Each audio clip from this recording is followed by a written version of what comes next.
টান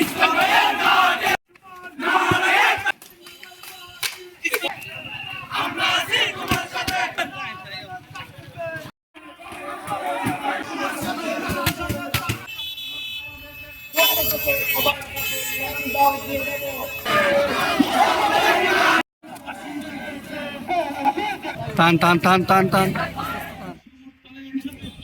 একটা পৌর নাগরিকের উদ্যোগে বিশাল সমাবেশ।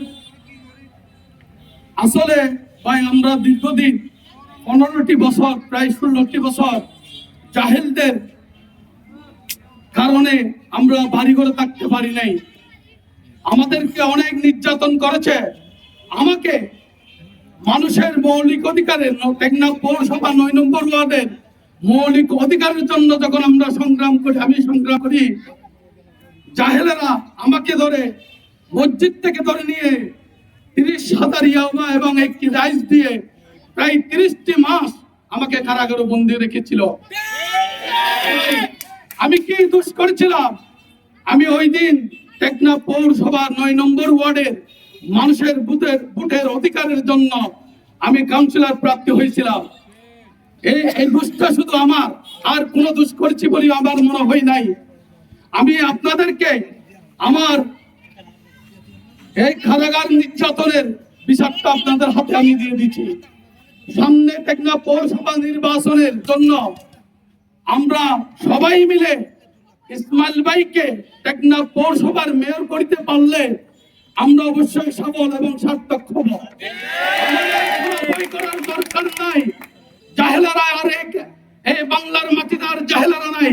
কোনো বই করবেন না, বই করার কোনো প্রয়োজন নাই।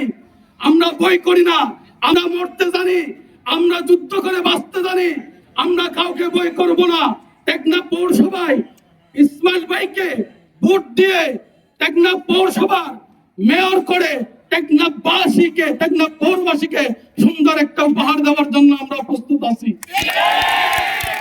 সংগ্রামী ভাইয়েরা, যুদ্ধ যখন করেছি, যুদ্ধ আরো করব। টেকনাফ পৌরসভা নির্বাচনের হবে আমাদের শেষ যুদ্ধ। ইসমাইল ভাইকে টেকনাফ পৌরসভা উপহার দিয়ে আমাদের সমাপ্ত হবে যুদ্ধ ইনশাআল্লাহ। আমরা সবাই একত্রিত হয়ে যুদ্ধ করতে পারবো ইনশাআল্লাহ।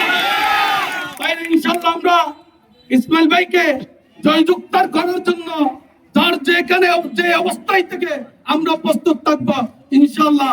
এই মিছিল করেছি কারামুক্ত মুস্তাক ভাইয়ের সমর্থনে। আমরা মিছিল সমাপ্তির পথে, এখন আসরের নামাজের আজান হচ্ছে। আপনারা মুস্তাক ভাইকে নিয়ে যে সম্বর্ধনা দিলেন টেকনাফ পৌরসভায়, এটা আজীবন মনে থাকবে ইনশাআল্লাহ।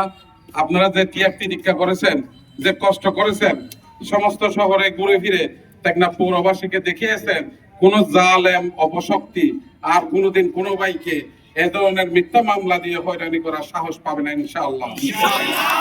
প্রিয় পৌরবাসী, সামনে আমাদের অনেক স্বপ্ন রয়েছে, অনেক সংগ্রামের পথ রয়েছে। যখন ডাক দেওয়া হবে ইনশাআল্লাহ আপনারা আসবেন তো ইনশাআল্লাহ। এই রাজপথ আমাদের লক্ষ্য হাসিল না হওয়া পর্যন্ত ছাড়বো না ইনশাআল্লাহ।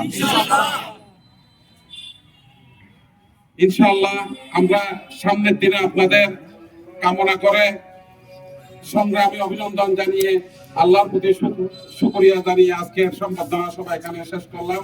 আসসালামু আলাইকুম ওয়া রাহমাতুল্লাহ।